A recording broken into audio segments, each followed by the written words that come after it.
Assalamualaikum warahmatullahi wabarakatuh. Selamat datang pada Prodi Profesi Fakultas Kedokteran Universitas Muhammadiyah Surabaya dengan Rumah Sakit Pendidikan Utama RSUD Dr. Sugiri Lamongan. Nah, kita masuk pada studi profesi untuk melengkapi proses pembelajaran pada beberapa tahun yang lalu selama 4 tahun di program studi pendidikan dokter di kampus Fakultas Kedokteran Universitas Muhammadiyah Surabaya. Ciri-ciri profesi meliputi adanya pendidikan yang terstandar secara nasional maupun secara global. Dalam melakukan aktivitasnya, pekerjaannya, harus mengikuti kaidah-kaidah etik profesi yang sudah ditetapkan. Kita mesti mendahulukan rasa kemanusiaan dalam proses melakukan aktivitas profesi kita dibandingkan keuntungan semata. Untuk menjalankan profesi ini harus ada izin yang dipunyai agar kita legal untuk melakukan aktivitas dan tidak dihantui rasa was-was. Ada tuntutan yang harus dijalani masing-masing individu untuk selalu mengupgrade keilmuan maupun keterampilannya untuk menunjang proses pelaksanaan profesi. Artinya kita dituntut belajar sepanjang hayat. Dan ada wadah khusus untuk profesi. Ada organisasi yang mengelola. Kalau di Indonesia untuk profesi dokter ada Ikatan Dokter Indonesia.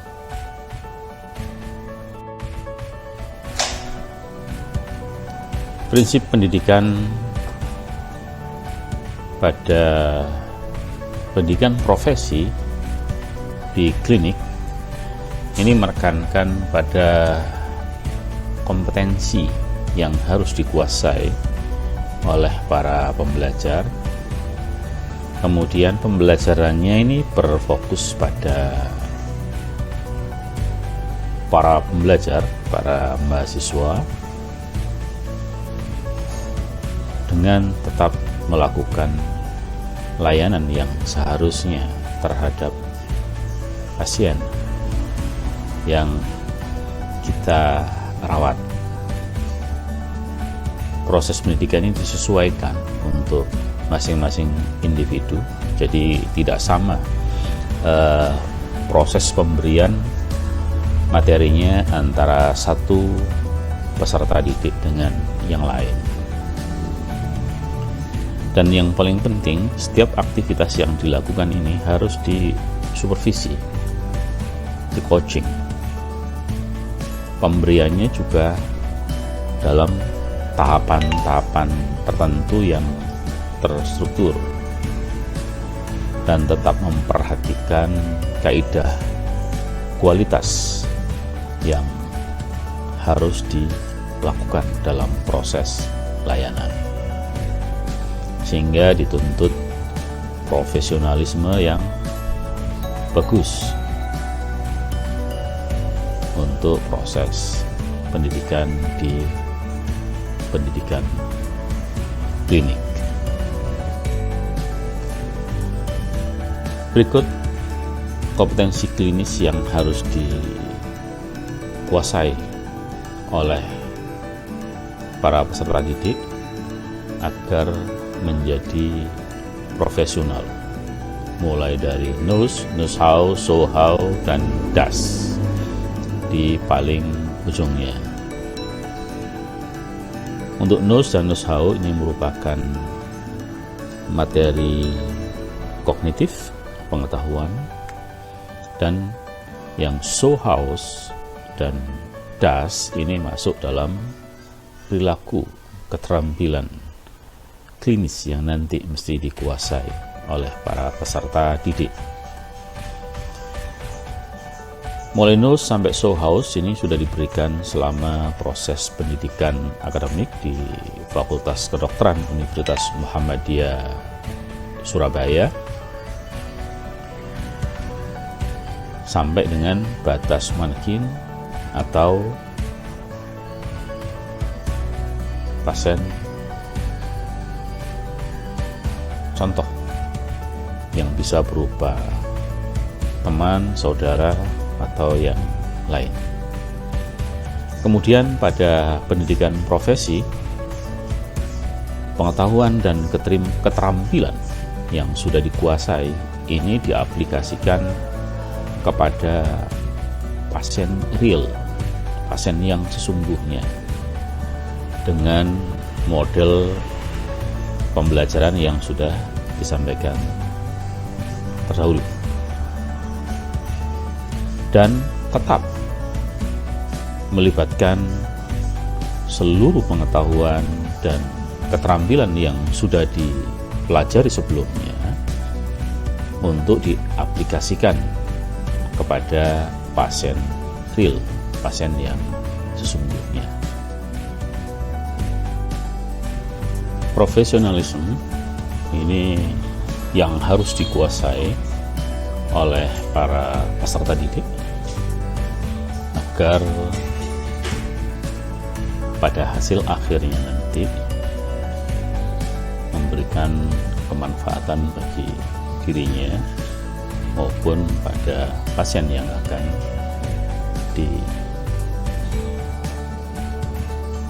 dirawat. Kompetensi klinis ini bisa diajarkan mulai dari tahap akademik dan akan diasah kepada pasien real selama proses pendidikan klinis. Para peserta didik harus mampu berkomunikasi dengan baik terhadap pasiennya, terhadap clinical instructor-nya, terhadap perawat, bidan, pegawai farmasi, pegawai administrasi, atau siapapun yang terlibat dalam proses pembelajaran tersebut. Dan menjalankan etika pergaulan dan etika profesi dengan baik. Para peserta didik juga mesti memahami kaidah-kaidah hukum yang ada dalam pelayanan kedokteran, agar dalam proses pelaksanaan profesinya nanti dalam koridor hukum yang berlaku, khususnya pada saat ini yang ada di Indonesia. Dalam proses pelayanan harus memberikan pelayanan yang terbaik, yang excellent, dan humanis, memperlakukan manusia sebagai manusia, menghargai, bertenggang rasa, berempati dengan baik, dan tidak mengutamakan keuntungan pribadi, altruism, tetapi lebih mengedepankan kepada unsur kemanusiaan. Dan penting dalam proses pelaksanaan profesi tersebut harus bertanggung jawab, accountability. Dan ini sudah kita coba pelajari tempo hari pada tahap akademik dalam pembelajaran bioetik. Ada autonomi, menghargai keputusan dari para penderita untuk mendapatkan pelayanan yang terbaik sesuai dengan keputusannya. Beneficent ini memberikan yang terbaik agar penderita kita dalam kondisi yang terbaik dan tidak melakukan hal-hal yang merugikan penderita, non-malefisiensi, melakukan tindakan yang mempunyai efek samping minimal. Demikian juga dengan pengobatan yang diberikan. Tidak membeda-bedakan antara satu orang dengan yang lain, jadi berperilaku adil, justice, baik dari sisi ekonomi, suku, ras, agama, maupun yang lainnya.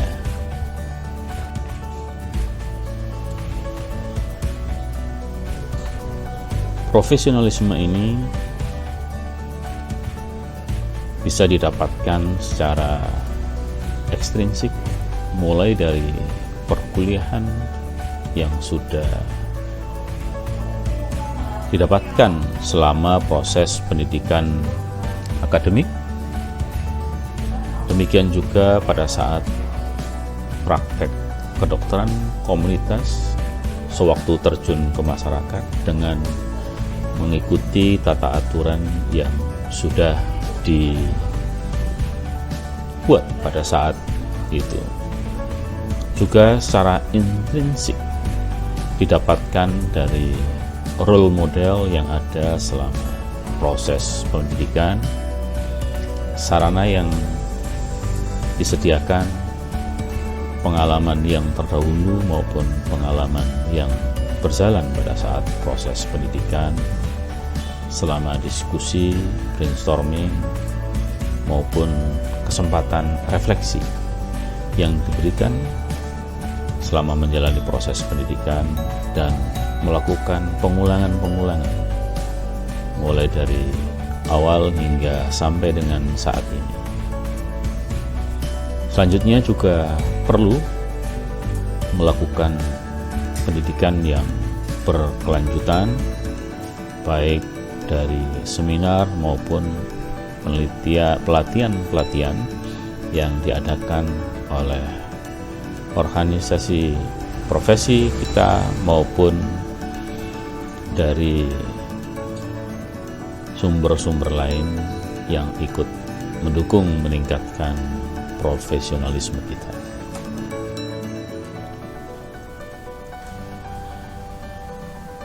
Di kedokteran terdapat kode etik yang sudah ditetapkan oleh Ikatan Profesi Dokter Indonesia. Ada kewajiban secara umum, kewajiban terhadap penderita, teman sejawat, dan diri sendiri. Ada 9 pasal untuk kewajiban secara umum, untuk penderita 5, teman sejawat ada 2 pasal, dan untuk diri sendiri ada 2 pasal. Kewajiban umum ada pasal 1 sampai dengan pasal 9 yang terkait dengan Sumpah Dokter, kemudian memberikan pelayanan profesi kita dengan standar yang paling tinggi, tidak mempertimbangkan keuntungan pribadi, tidak memuji diri sendiri. Kemudian kita dalam menerapkan pengetahuan dan keterampilan ini harus dalam koridor yang sudah ditetapkan tanpa kebebasan profesi. Kemudian imbalan yang diberikan kepada kita sesuai dengan standar yang layak dan tidak menerima yang lebih kecuali dengan keikhlasan atau sepengetahuan dari penderita. Kepentingan penderita ini yang diutamakan, dan kita mesti harus berhati-hati menerapkan teknik pengobatan ataupun teknik invasi yang lain yang belum diuji kebenarannya. Pendapat ataupun keterangan yang kita berikan kepada penderita harus dapat dibuktikan kebenarannya. Dan yang paling utama, kita mengutamakan kepentingan masyarakat dengan memperhatikan semua aspek pelayanan yang harus kita lakukan. Dalam hal bekerja sama dengan para pejabat ataupun masyarakat, kita harus saling mengerti satu dengan yang lainnya. Kewajiban terhadap penderita, kita wajib melindungi hidup makhluk insani sejak proses terbentuknya mudika, dan kita bersikap tulus ikhlas dalam mengamalkan semua ilmu dan keterampilan yang kita punya. Apabila ada keterbatasan, ada ketidakmampuan, maka penderita wajib kita refer, kita rujuk kepada sejawat yang mempunyai keahlian tersebut. Dan kita harus memberikan kesempatan kepada penderita untuk berhubungan dengan keluarga ataupun penasihatnya dalam masalah-masalah yang terkait dengan penderita. Semua hal yang kita ketahui terhadap penderita ini harus kita rahasiakan, bahkan sampai setelah meninggal. Dalam kondisi darurat, kita harus memberikan pertolongan pertama sebagai tugas kemanusiaan, kecuali diyakini ada orang lain yang mampu memberikan hal tersebut. Kewajiban terhadap teman sejawat, kita harus memperlakukan teman sejawat kita seperti kita ingin diperlakukan. Tidak boleh mengambil alih pasien tanpa persetujuan. Terhadap diri sendiri, kita harus senantiasa memelihara kesehatan kita agar kita bisa bekerja dengan baik, melakukan profesi kita dengan kondisi yang paling optimal. Dan harus belajar sepanjang hayat untuk mengikuti perkembangan ilmu pengetahuan dan tetap setia pada cita-cita luhur.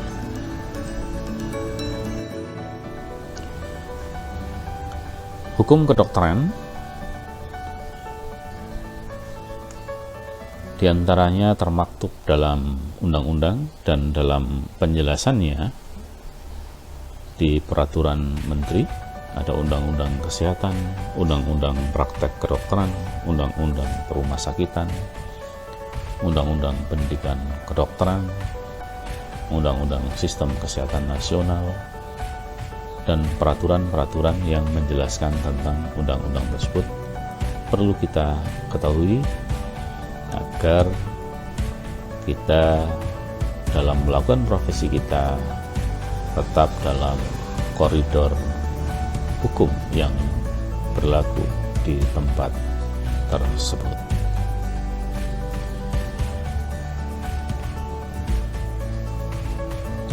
Yang lain seperti KUHP, Kitab Undang-Undang Hukum Pidana, juga perlu kita ketahui.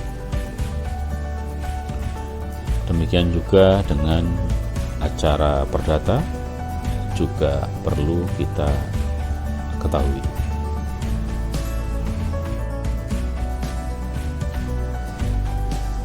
Semua hal tersebut harus sudah dilakukan mulai dari awal, dari inputnya. Jadi pada saat proses seleksi mahasiswa tidak hanya mengandalkan tes akademik saja, karena proses profesionalisme ini banyak terkait dengan unsur kejiwaan, perilaku. Maka tes psikologi ini perlu dilakukan dalam proses seleksi para peserta didik. Profesionalisme ini merupakan kebiasaan dan ditunjukkan dalam praktek keseharian berdasarkan pengetahuan, keterampilan, dan sikap yang dimiliki oleh para peserta didik,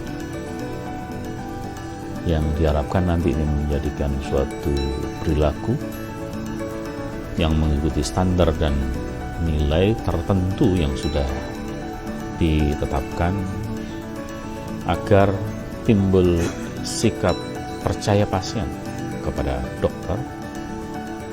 Dengan bekal ini, maka pasien akan merasa nyaman dalam proses perawatan oleh dokter tersebut. Berikut proses pembelajaran yang dilakukan di pendidikan klinik, mulai dari saat proses masuk sebagai mahasiswa di tahap profesi hingga keluar menjadi seorang dokter. Fasilitas yang ada akan disiapkan oleh Prodi, baik dari sisi kurum maupun SDM dan sarana yang lain.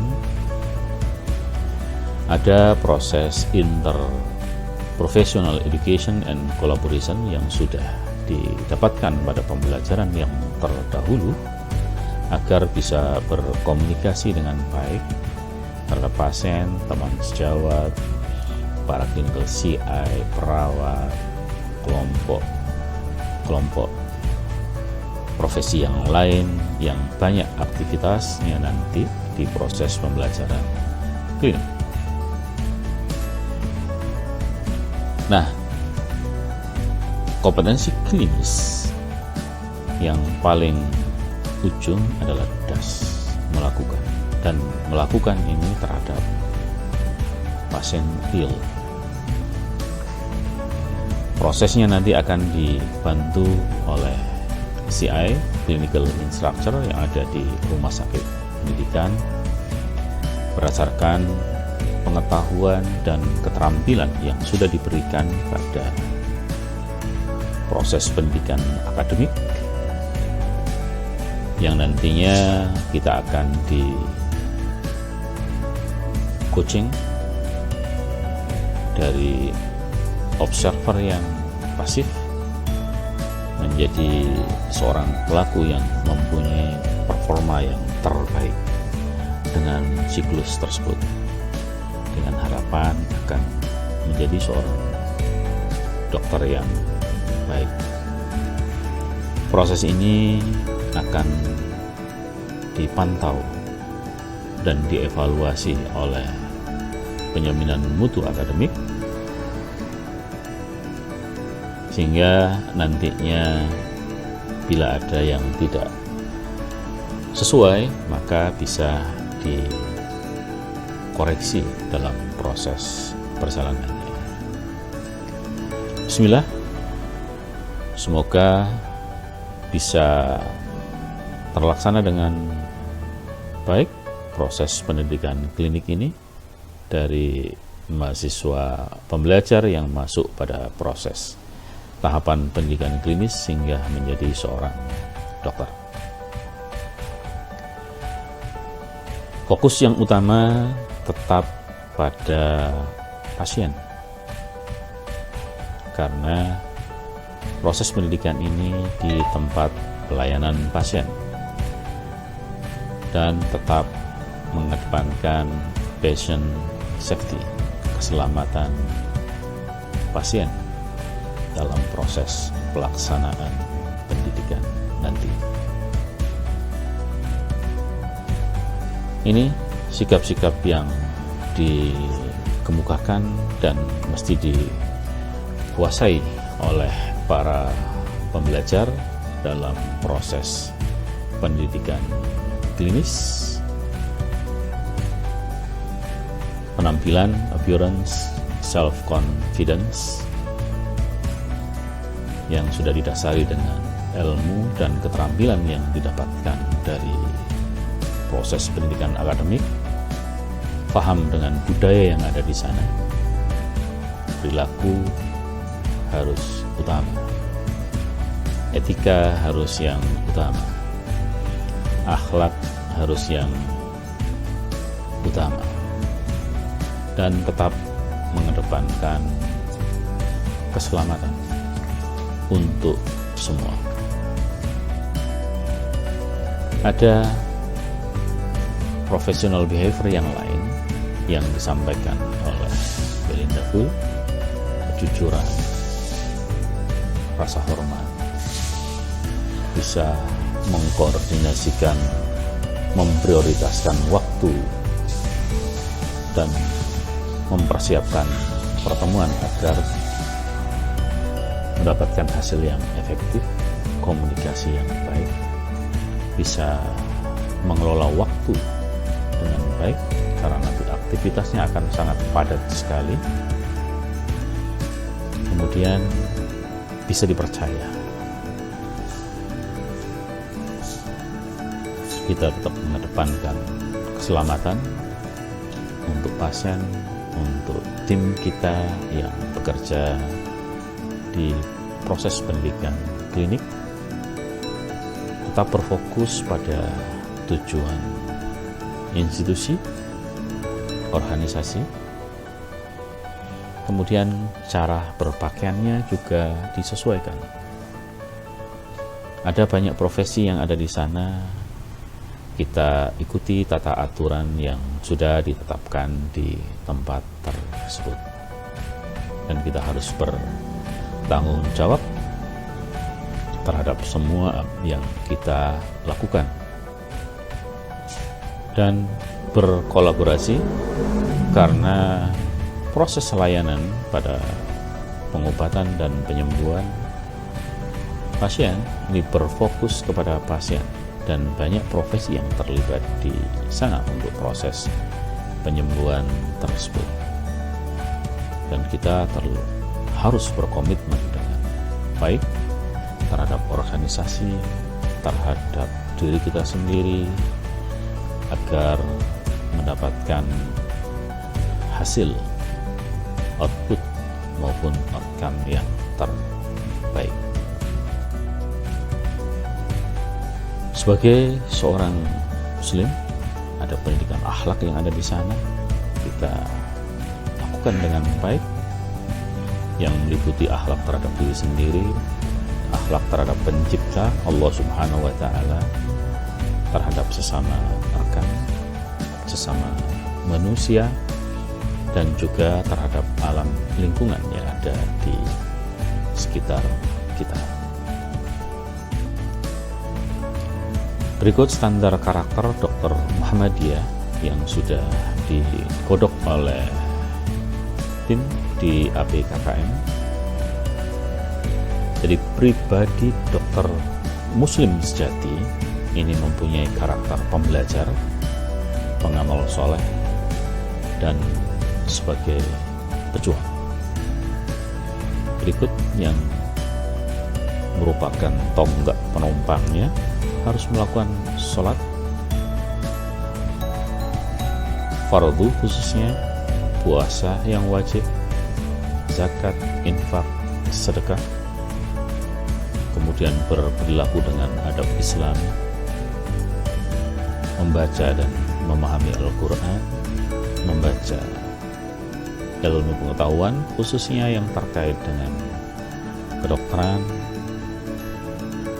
berdakwah dan berorganisasi untuk bisa mengamalkan ilmu kedokteran yang didapatkan dan selalu berpikir positif agar mendapatkan hasil positif yang terbaik. Dan semua hal tersebut, tiang-tiang tersebut disanggah dengan ketauhidan, mengesahkan kepada Tuhan Allah Subhanahu wa Ta'ala yang berlandaskan kepada Al-Quran dan As-Sunnah.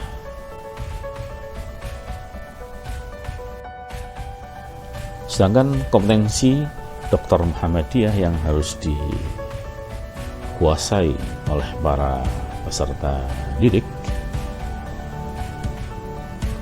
ini sama dengan kompetensi yang ditetapkan dalam SKD, bisa mengelola informasi dengan baik dan mempunyai landasan ilmiah dari ilmu kedokteran dengan keterampilan klinis yang didapatkan untuk mengelola masalah kesehatan yang ada dengan dilandasi oleh komunikasi yang efektif, mawas diri, serta selalu mengembangkan diri.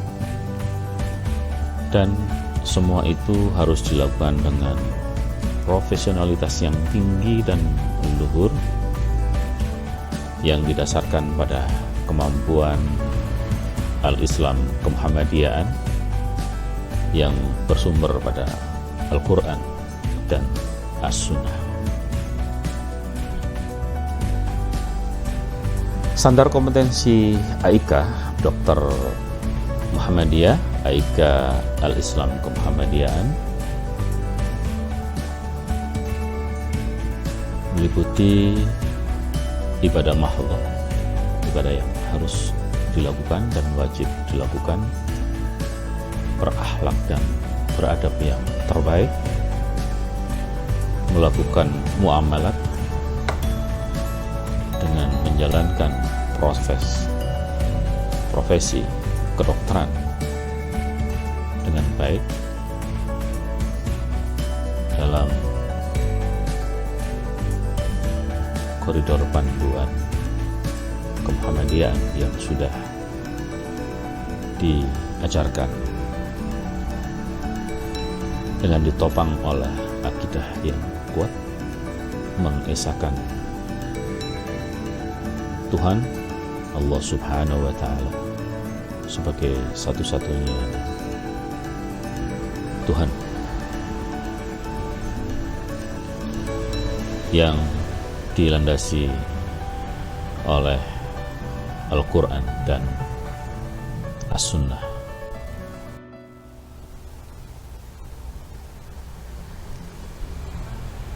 Untuk itu, maka dalam proses pendidikan profesi nanti akan ada pembelajaran pada umat tauhid yang nantinya akan dievaluasi di akhir proses pendidikan profesi selama 2 tahun dengan evaluasi komputer based test dan OSCE yang terdiri dari 5 stasiun.